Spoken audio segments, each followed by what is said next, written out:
Hello everyone, welcome to our channel एकेडेशिया। Myself Ayush Singh और मैं अभी बीटेक फर्स्ट ईयर का स्टूडेंट हूँ और मैं आज आपका जियोग्राफी का चैप्टर नंबर 4 जो कि क्लाइमेट है उसको कवर करूँगा। तो क्लाइमेट, तो बात करें ज़रा कि क्लाइमेट में हम लोग क्या क्या कवर करेंगे। एक बार इसको लिख लेते हैं और समझ लेंगे कि क्लाइमेट में पढ़ना क्या क्या है, उसके बाद बारी बारी उसको ख़त्म करेंगे। पहले पता तो होना चाहिए कि हमें किसको एम करना है। अगर एम ही नहीं पता तो फिर पाथ फॉलो कौन सा पाथ फॉलो करेंगे उस एम को पूरा करने। तो पहले हम एम देखते हैं। तो सबसे पहले क्या है, क्लाइमेट वर्सेस वेदर, कि भाई क्लाइमेट क्या है और वेदर क्या है, दोनों में डिफरेंस क्या है। ठीक है। दूसरी चीज़ इसके बाद जो हम देखेंगे वो एक ब्रीफ देखेंगे कि इंडियन क्लाइमेट कैसा होता है। इंडियन क्लाइमेट जो है वो किस टाइप का है ये देखेंगे बस, जो कि मानसून टाइप का होता है। इसको बस यहाँ एक लुक लेंगे कि हाँ मानसून टाइप क्या होता है। ठीक है। और उसके बाद इंडियन मानसून को हम उसके बाद थोड़ा क्लाइमेटिक फैक्टर्स वगैरह जानने के बाद ब्रीफ में डिस्कस करेंगे। इसके बाद क्या कवर अप करेंगे हम कि क्लाइमेटिक कंट्रोल्स कौन कौन से हैं। क्लाइमेटिक कंट्रोल्स का क्या मतलब कि कौन कौन से वो फैक्टर्स हैं जो कि हमारे आसपास हमारे जो सराउंडिंग एरिया है इसके क्लाइमेट को कंट्रोल करते हैं, अफेक्ट करते हैं। इसके बाद ये तो भाई हम एक पूरे पर्सपेक्टिव में बात करेंगे ना कि क्लाइमेट को कौन कौन हिट करता है या कौन कौन से फैक्टर्स हिट करते हैं। इसके बाद फैक्टर्स, वो फैक्टर्स जो कि इंडियन क्लाइमेट को, फैक्टर्स डिसाइडिंग इंडियन क्लाइमेट या फिर फैक्टर्स अफेक्टिंग इंडियन क्लाइमेट। भाई इंडिया में हम इंडिया में रहते हैं, हमें इंडिया से ज़्यादा मतलब है। इंडिया को कैसे छोड़ देंगे, इंडिया हमारी जान। तो हम इंडियन क्लाइमेट को देखेंगे कि कौन कौन से फैक्टर्स अफेक्ट करते हैं। इसके बाद अब हम आएंगे इंडियन मॉनसून पे कि भाई इंडियन मॉनसून जो है इसका मैकेनिज्म, इसको क्या क्या चीज़ अफेक्ट करता है, कहाँ से शुरू होता है, कैसे फंक्शन करता है, ये सारी चीज़ें इसमें हम कवर करेंगे। इसके बाद एडवांसिंग और रिट्रीटिंग मॉनसून क्या होता है, एडवांसिंग मॉनसून और फिर रिट्रीटिंग, दोनों देखेंगे। रिट्रीटिंग या पोस्ट मॉनसून क्या होता है। उसके बाद देखेंगे कि सीजन्स कौन कौन से हैं। ये काफ़ी आसान चीज़ है, हमें पहले से ही पता है, थोड़ा बहुत इस पर नज़र डालेंगे सीजन्स के कौन कौन से और क्या क्या है। रेनफॉल डिस्ट्रीब्यूशन, कि कहाँ कितना कैसे रेन होता है, कहीं ज़्यादा होता है कहीं कम होता है, वो क्यों होता है, इस चीज़ को ज़रा देखेंगे। और अंत में एक ये क्वेश्चन भी अक्सर पूछता है कि यूनिफाइंग बॉन्ड कैसे है, यूनिफाइंग बॉन्ड कैसे है अपना मॉनसून। ठीक है। तो ये है हमारे क्लाइमेट में, इतने कंटेंट है, इसको हम बारी बारी देखेंगे। तो शुरू करते हैं पहले क्लाइमेट वर्सेस वेदर से। तो कुछ तो आइडिया होगा ही हमें, लेकिन फिर भी एकदम बेसिक से लेके चलते हैं। तो मान लो इधर मैंने लिखा वेदर और ये हो गया हमारा क्लाइमेट। अब क्या है, डेफिनेशन पे देखो मैं नहीं जाऊंगा, एनसीईआरटी में डेफिनेशन दिया हुआ है, तुम पढ़ सकते हो। समझने की कोशिश करो, समझना ज़्यादा जरूरी है। ऑल इन ऑल वही काम आता है, चाहे एसएसटी भी है। सोशल साइंस जो है इसको लोग बोलते हैं कि तुम रट लोगे हो जाएगा। मैं कहता हूँ सोशल साइंस को समझने की कोशिश करो। तुम्हारे आसपास की चीज़ों को डिस्कस करता है सोशल साइंस, चाहे हिस्ट्री हो, जियोग्राफी हो, सिविक्स, इकोनॉमिक्स। स्पेशली जियोग्राफी तो इसे समझने की कोशिश करो क्योंकि साइंटिफिक तरीके से डील करता है जियोग्राफी। ठीक है। तो एक बार समझने लगोगे ना तो फिर इसको पढ़ने में मज़ा आएगा। ये मैं अपने एक्सपीरियंस से बता रहा हूँ। तो अब ज़रा बात करते हैं वेदर। तो देखो वेदर क्या है, डेली चेंजेस आपके आसपास जो है ना, जो डेली चेंजेस हो रहे हैं, चाहे तो टेम्परेचर में चेंजेस हो, चाहे एटमॉस्फेरिक प्रेशर में चेंजेस हो, या फिर प्रेसिपिटेशन में चेंजेस हो, इन सारी चीज़ों को जो है, जो डेली चेंजेस हैं, इसको हम वेदर बोलते हैं। जैसे अब इसको थोड़ा समझने की कोशिश करो अपने पर्सपेक्टिव में। होता क्या है कि हो सकता है कि सुबह सुबह तुम उठे ना, बारिश हो गई, उस दिन मौसम ठंडा रहेगा, उसको बोलते ना अरे भाई आज मौसम बहुत ठंडा है। लेकिन अगर वही कड़ाके की धूप निकल जाए तो उस दिन गर्मी होगी, तो हम बोलेंगे आज का जो मौसम है वो बहुत गर्म है, आज का वेदर बहुत गर्म है। तो इसको बोलेंगे वेदर। अब क्लाइमेट किसको बोलेंगे, इसी में क्या होता है कि कहीं कहीं का जो वेदर है एक डिफिनिट रहता है, जैसे लेह लद्दाख है तो वहाँ देखो कितना भी वेदर चेंजेस होगा ना तो वो फिक्स है कि वहाँ ठंडी ही रहेगी, वहाँ ठंडा ही रहेगा। तो बोलते हैं कि भाई वहाँ का जो क्लाइमेट है वही ठंडा है। बहुत गर्मी पड़ेगा लेह में ना तो 0 डिग्री 1 डिग्री टेम्परेचर जाएगा, इसका मतलब वो ठंडा ही रहता है। रशिया ले लो, अंटार्कटिका ले लो, वहाँ ठंड ही रहती है। वैसे ही इंडिया के क्लाइमेट को बोलते हैं कि सब ट्रॉपिकल है, मॉनसून टाइप क्लाइमेट, ठीक है। तो अब लेकिन एक चीज है कि इसी वेदर को हम लोग एनालाइज करके क्लाइमेट डिसाइड करते हैं। अगर हमारा डेली का टेम्परेचर वेदर जो है वो 0 डिग्री वगैरह के आसपास रहता है तो हम बोल देते हैं कि भाई ये पोलर है, ये पोलर क्लाइमेटिक कंडीशन है, यहाँ ठंडी ही रहती है हमेशा। इंडिया देखो, इंडिया ऐसा है कि इंडिया में तुमको हर तरीके का ऑलमोस्ट वेदर मिल जाएगा। लेह लद्दाख जाओगे तो पोलर मिल जाएगा, थार में चले जाओ काफ़ी गर्मी होती है, उसके बाद हिली एरियाज में चले जाओ ठीक ठाक मौसम रहता है, साउथ में चले जाओ फिर एक बार गर्मी बढ़ जाती है क्योंकि वो नियर टू इक्वेटर है, ठीक है। अब जरा बात करते हैं कि वेदर और क्लाइमेट में अगर हम वेदर को मिनिमम 30 ईयर्स के लिए एनालाइज करें ना, मिनिमम 30 ईयर्स के लिए एनालाइज करें वेदर को, ये हो जाएगा सम ऑफ वेदर होता है। एक तरीके से समझो तो सम ऑफ वेदर क्यों कह रहा हूं मैं, 30 साल तक हम वेदर को एनालाइज कर करके देखते रहते हैं और तब हम वहाँ के क्लाइमेट को डिसाइड कर देते हैं। मिनिमम 30 साल, चाहे तुम 300 साल करो, 3000 साल करो, 3 लाख साल करो, कोई मतलब नहीं रखता है। मिनिमम 30 साल वहाँ एनालाइज करेंगे हम। और उसके बाद जैसे सहारा है भाई, वहाँ गर्म है, ट्रॉपिकल कंडीशन, तो हम बोल देते हैं कि वहाँ का क्लाइमेटिक जो है वही वार्म है, वेदर भी जो रहेगा वो बहुत ज़्यादा फ्लक्चुएट नहीं करेगा, ठीक है। लेकिन इसमें क्या है कि इन दोनों को डिसाइड करने के जो हमारे फैक्टर्स हैं ना, इन दोनों को जो डिसाइड करने के हमारे फैक्टर्स हैं वो सेम रहते हैं। चाहे तो वो टेम्परेचर हो या फिर एटमॉस्फेरिक प्रेशर हो या फिर प्रेसिपिटेशन हो, ठीक है। ये सब के सब क्या है, वो सेम रहते हैं, वो चेंज नहीं करते हैं, ये एलिमेंट सेम होते हैं। एक और कोई है छूट रहा है, रिलीफ फीचर या एजिंग कुछ है, वो देख लेना, एनसीईआरटी में दे रखा है, ठीक है। तो ये जो एलिमेंट्स है दोनों को डिसाइड करने का वो सेम है। टेम्परेचर देख के ही हम बोलते हैं कि हाँ वेदर है यहाँ का ठंडा है या गर्म है, और क्योंकि इसी वेदर का कलेक्शन है क्लाइमेट, तो वो भी जो है टेम्परेचर के हिसाब से डिसाइड होता है, ठीक है। एटमॉस्फेरिक प्रेशर को बाद में डील करेंगे क्योंकि पहले समझाना होगा एटमॉस्फेरिक प्रेशर होता क्या है। उसके बाद प्रेसिपिटेशन, बारिश वारिश होती है, उसके हिसाब से मौसम चेंज होता ही है, सबको पता है। तो ये इस पे इम्पैक्ट डालता है, ठीक है। अब जरा जब इस पे इम्पैक्ट डालेगा तो ऑल इन ऑल इस पे भी इम्पैक्ट डालेगा, क्योंकि इसी का कलेक्शन तो ये है।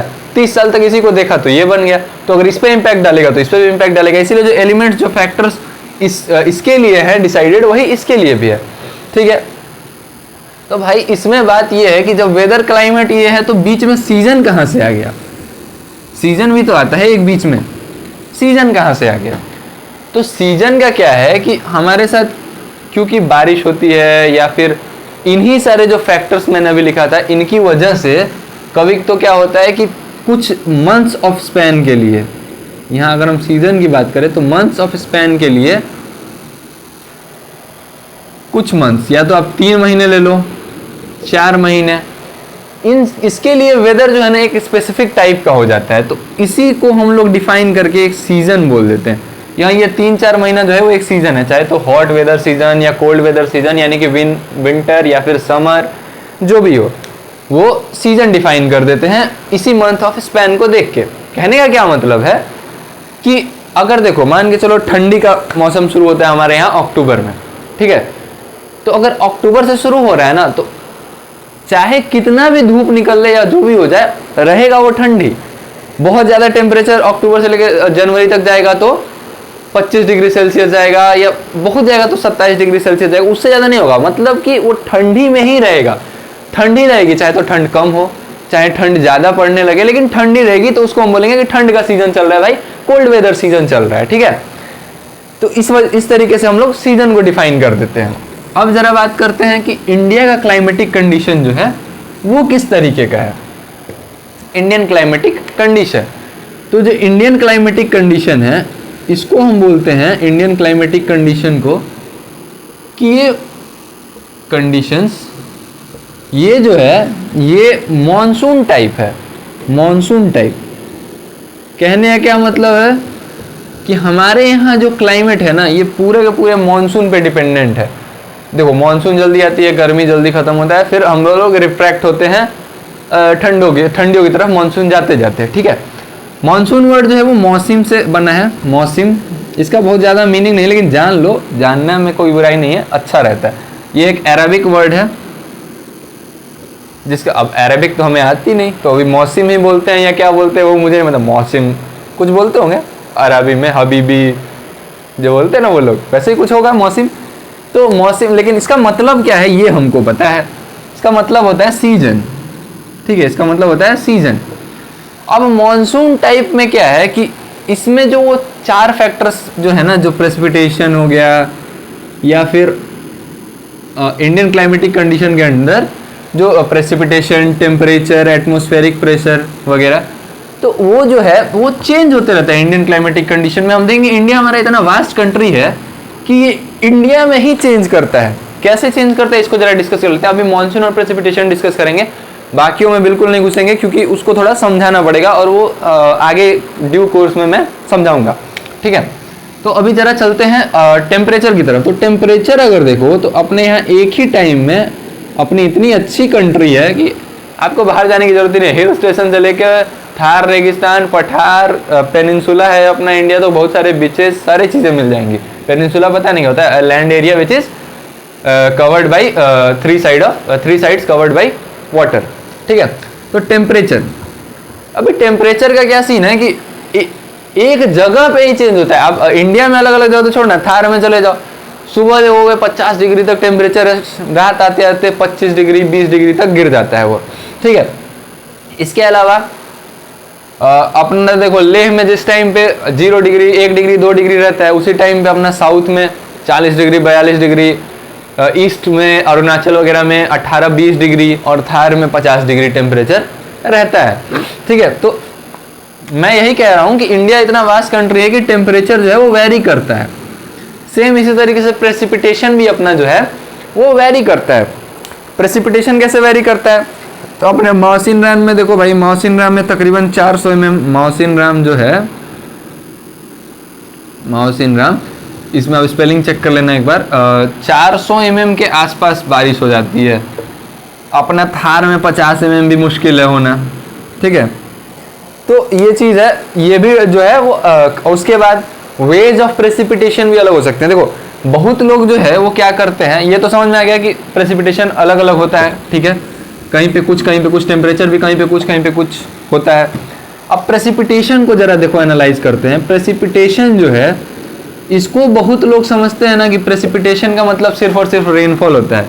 नहीं बाबू, देखो प्रेसिपिटेशन क्या है कि रेनफॉल जो है वो प्रेसिपिटेशन का सिर्फ एक तरीका है, रेनफॉल। ठीक है, प्रेसिपिटेशन स्नोफॉल से भी हो सकता है, ओले गिरते हैं वो भी प्रेसिपिटेशन है, उसके बाद ओस गिरती है वो भी प्रेसिपिटेशन ही है। ठीक है, तो ये अलग अलग तरीके हो सकते हैं प्रेसिपिटेशन के, सिर्फ और सिर्फ रेनफॉल नहीं होता है, ये चीज़ को ध्यान रखना। जैसे हिमालय रीजन जो है हमारे, लेह लद्दाख, वहाँ पे या मनाली, कुल्लू मनाली वगैरह, वहाँ रेनफॉल जो होता है वो स्नोफॉल के थ्रू में ही होता है, प्रेसिपिटेशन जो है वो स्नोफॉल के थ्रू ही होता है। तो अभी तो हमने बात करी कि टेम्परेचर जो है वो इंडिया में वेरी करता है प्लेस टू प्लेस, और प्रेसिपिटेशन भी जो है वेरी करता है प्लेस टू प्लेस, और यही सारे जो फैक्टर्स हैं वो क्लाइमेट को कंट्रोल करते हैं, तो क्लाइमेट भी वेरी करता है प्लेस टू प्लेस। तो अभी हम उन्हीं फैक्टर्स के बारे में बात करेंगे जो फैक्टर्स की Indian climate, not Indian climate इसके बाद आते हैं, सिर्फ और सिर्फ क्लाइमेटिक कंट्रोल्स, क्लाइमेट का कंट्रोल उन्हीं के हाथ में है, क्लाइमेटिक कंट्रोल्स जो हैं वो उन्हीं के हाथ में है। ठीक है, उन सारे फैक्टर्स को जरा डिस्कस करते हैं। तो सबसे पहले होता है लैटिट्यूड। देखो लैटिट्यूड क्या है, अगर हम मान लें कि ये हमारा ग्लोब है, ये हमारा ग्लोब हो गया, तो इसमें जितनी भी ये हॉरिजॉन्टल लाइंस दिखेंगी ना, ये हमारा लैटिट्यूड होता है। ये मैंने सिर्फ इम्पॉर्टेंट बना दिए हैं। ये 0 डिग्री होता है, ये 23.5 डिग्री होता है, ये 66.5 डिग्री होता है, ये 90 डिग्री हो गया अपना, इधर भी ये अपना 90 डिग्री हो गया, और ये नॉर्थ हो गया, और यही सारे डेटाज नीचे साउथ में आते हैं। ठीक है, ये अपना इक्वेटर है, ये ट्रॉपिक ऑफ कैप्रिकॉर्न और ट्रॉपिक ऑफ कैंसर है। तो ये हो गया 90 डिग्री इधर साउथ, ये हो गया नॉर्थ, ये हो गया साउथ। तो इक्वेटर का जो एरिया है ना, ये जो एरिया है इक्वेटर का जो एरिया है, इसमें डायरेक्ट सनलाइट मिलता है, हमें डायरेक्ट सनलाइट मिलेगा इस पे, और इधर जाते जाते यही सनलाइट स्लैंट पड़ जाता है, टेढ़ा हो जाता है, और ये डायरेक्ट मिलता है। डायरेक्ट सनलाइट अगर सोलर एनर्जी हमें मिलेगा तो वहाँ का तापमान जो है वो ऊपर के मुकाबले ज़्यादा रहेगा। तो होता क्या है, इसी में ये डायरेक्ट सनलाइट पड़ने की वजह से ये जो बीच के एरिया हैं, ये वाला एरिया जो है, इसमें जो है वो टेम्परेचर ट्रॉपिकल रहता है, ठीक है, मतलब ठीक ठाक रहता है, गर्मी ज़्यादा पड़ती है, धूप सीधे सीधे पड़ता है। और ये सारे जो एरिया हैं, ये पोलर एरियाज जो हैं, इन पोलर एरियाज में जो है वो ठंड रहती है ज़्यादा, बर्फ़ वगैरह जमे रहते हैं, क्योंकि यहाँ सनलाइट पहुँच ही नहीं पाती, तो सोलर एनर्जी का कोई सोर्स ही नहीं है। तो इस तरीके से लैटिट्यूड जो है वो क्लाइमेटिक कंट्रोल्स को अफेक्ट करता है। कहने का क्या मतलब रह गया, जो बीच की तरफ आएंगे, इक्वेटर की तरफ जितना नज़दीक होगा लैटिट्यूड, उतना जो है गर्मी ज़्यादा रहेगी, और जितना इक्वेटर से दूर हम पोलर की तरफ जाते चले जाएंगे उतना ठंड बढ़ने लगेगी, ठीक है। चलो बहुत अच्छी बात, लैटिट्यूड तो अपना निपट गया। अब लैटिट्यूड के बाद दूसरा आता है एल्टीट्यूड। दूसरा होता है एल्टीट्यूड। एल्टीट्यूड मतलब क्या होता है, एल्टीट्यूड मतलब होता है सी लेवल से ऊंचाई, मतलब समुद्री तल जो है उससे ऊंचाई। जैसे अपना माउंट एवरेस्ट कुछ 8,898 या 888 कुछ ऐसा ही मीटर है सी लेवल से, ठीक है। तो सी लेवल से ऊंचाई को हम एल्टीट्यूड बोलते हैं। तो ये कैसे इम्पैक्ट करता है, सबने देखा होगा कि जब भी हम पहाड़ों पे जाते हैं, हिल स्टेशन पे जाते हैं, तो वो ऊंचाई पे होते हैं, सी लेवल से काफ़ी ऊंचे होते हैं, तो वहाँ ठंड ज़्यादा रहती है, और प्लेन एरियाज में उतनी ठंड नहीं पड़ती है, ठीक है। तो उसके पीछे रीज़न है, देखो हर 165 मीटर, हर 165 मीटर पे 165 मीटर पे टेम्परेचर जो है वो -1 डिग्री सेल्सियस गिरता है। हर 165 मीटर पे टेम्परेचर जो है वो -1 डिग्री सेल्सियस गिरता है, ठीक है। तो इस तरीके से एल्टीट्यूड अपना इम्पैक्ट दिखाता है। इसके बाद आता है अपना डिस्टेंस फ्रॉम द सी। तीसरा है distance from the sea. Distance from the sea, distance from the sea कैसे इम्पैक्ट करता है भाई, तो देखो डिस्टेंस फ्रॉम द सी का क्या सीन है कि जितने भी, जैसे अब मैं इंडिया का कोस्ट लाइन बना रहा, ये इंडिया का कोस्ट लाइन है, इधर कहीं तो गुजरात है, और इधर फिर ये वेस्ट बंगाल के बाद वो साउथ शुरू हो जाता है। ऊपर का एरिया नहीं है, मैंने नीचे का एरिया बस बनाया है। तो देखो जितने भी कोस्टल एरियाज हैं, यहाँ मुंबई है, इधर चेन्नई हो गया, तो यहाँ मॉडरेट टाइप ऑफ क्लाइमेट रहता है। इधर ही पुणे है, कहीं गोवा वोवा हो गया, तो इधर क्या है कि इधर मॉडरेट टाइप ऑफ क्लाइमेट रहता है, ना बहुत ज़्यादा गर्मी पड़ती है, ना बहुत ज़्यादा ठंडी पड़ती है। अब ये क्यों होता है, इसको ज़रा ओशियन करंट्स में देखेंगे। और ह्यूमिडिटी काफ़ी ज़्यादा रहती है इन एरियाज़ में, मतलब ह्यूमिडिटी मतलब होता है हवा में पानी की मात्रा, वाटर वेपर्स की मात्रा। H2O जो है वो वाटर वेपर के फॉर्म में रहता है एयर में। एयर में H2O जो है यानी कि वाटर जो है वो एयर वाटर वेपर के फॉर्म में रहता है। तो इसकी जितनी मात्रा होगी एयर में, जितना होगा H2O एयर में वाटर वेपर के फॉर्म में, उतनी ज़्यादा ह्यूमिडिटी होगी। और ह्यूमिडिटी जो है वो उम्मस बढ़ाता है, गर्मी बढ़ाता है थोड़ा, मतलब ठीक है। तो ये हो गया अपना distance from the sea. Moderate, जितने दूर चले जाओगे सी से, अगर इधर कहीं आ जाओगे या इधर कहीं आ जाओगे तो तुमको मॉडरेट क्लाइमेट नहीं मिलेगा, ठीक है। अब जरा बात करते हैं प्रेशर एंड विंड्स पे, कि प्रेशर और विंड्स जो है चौथे नंबर पे प्रेशर एंड विंड्स कैसे इम्पैक्ट डालता है। प्रेशर एंड विंड्स, तो देखो यार हवा चलती है तो क्या होता है वो तो सबको पता है। प्रेशर कैसे इम्पैक्ट डालता है, अगर हवा चलेगा तो थोड़ा बहुत जो है वो हमें गर्मी से राहत मिलती है, और वो सारी चीज़ें सबको पता है। जरा प्रेशर पे हम नज़र डालते हैं, तो देखो प्रेशर का काम ही होता है, ये जो विंड है ना, एयर को विंड बनाना है। एयर किसको कहते हैं, एयर मतलब हवा, और विंड मतलब चलती हुई हवा। मतलब एयर जो है वो अगर मूवमेंट में है तो उसको विंड बोलते हैं, नहीं तो उसको एयर ही बोलेंगे, ठीक है।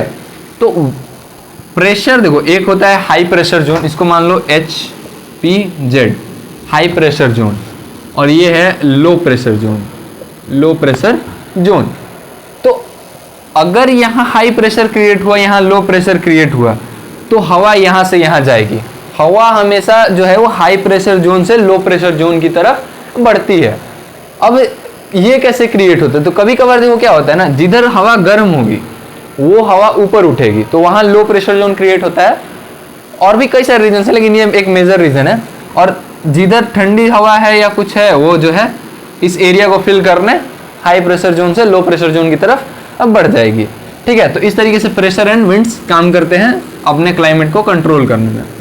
अब इसके बाद जरा इसी पे आते हैं, 5वें नंबर पे जो है वो है अपना ओशियनिक करेंट्स।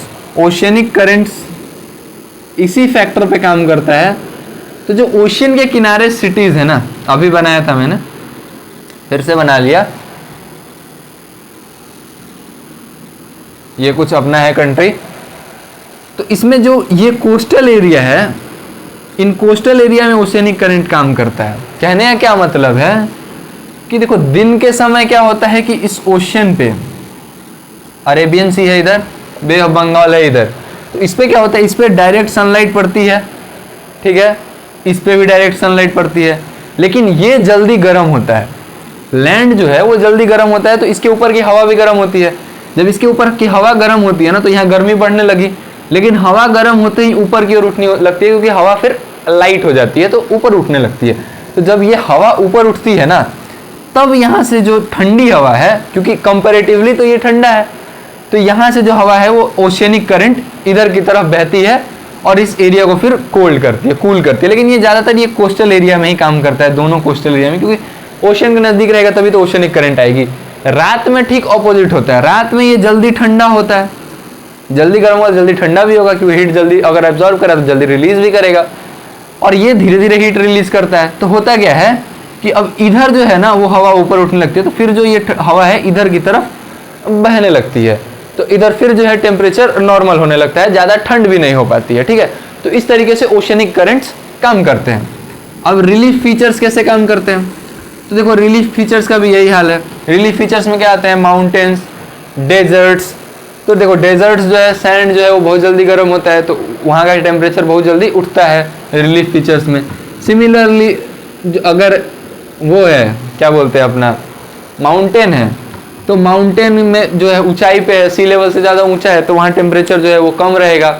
हिली एरिया है वो ऊंचाई पे है, तो वहाँ टेम्परेचर जो कम है वो कम रहेगा। प्लेन्स जो है वहाँ नॉर्मल ठीक ठाक टेम्परेचर रहेगा। तो इस तरीके से अपना रिलीफ फीचर्स भी काम करता है। ठीक है, तो अब अगले पार्ट में इस वीडियो को मैं यहीं ख़त्म कर रहा हूँ। अब इस के बाद जो अगला पार्ट आएगा उसमें हम कवर करेंगे जो है अपना इंडिया में जो है वो कौन कौन से फैक्टर्स अफेक्ट करते हैं, कैसे कैसे, और फिर इंडियन मानसून को। और इसके बाद एक और तीसरा पार्ट आएगा, उसमें जो है वो बाकी चीज़ें कवर करेंगे, डिस्ट्रीब्यूशन ऑफ रेनफॉल क्या है और मानसून जो है वो कैसे एज अ यूनिफाइंग बॉन्ड काम करता है। ठीक है, उम्मीद करता हूँ वीडियो पसंद आई होगी। वीडियो पसंद आई है तो लाइक करो, शेयर करो, सब्सक्राइब करो। एक टेलीग्राम लिंक मैं दे दूंगा डिस्क्रिप्शन में, आप उसको ज्वाइन करो। वो जो है स्पेसिफिक 9-10 के लिए रखते हैं हम लोग, वहाँ आपके डाउट सारे क्लियर करेंगे। ठीक है, जो भी आपको डाउट्स होगा आप वहाँ पूछ सकते हो ज्वाइन करने के बाद, या फिर अगर आपको कोई पर्सनल गाइडेंस चाहिए, कुछ पर्सनल असिस्टेंस चाहिए, फ्यूचर से रिलेटेड आपको कोई क्वेरी है, वो आप वहाँ पूछ सकते हो। बिल्कुल फ्री ऑफ कॉस्ट मेंटरशिप है, तो लिंक डिस्क्रिप्शन में है, जाओ ज्वाइन करो। Thank you guys, and hope आपको सारी चीज़ें समझ में आई होंगी।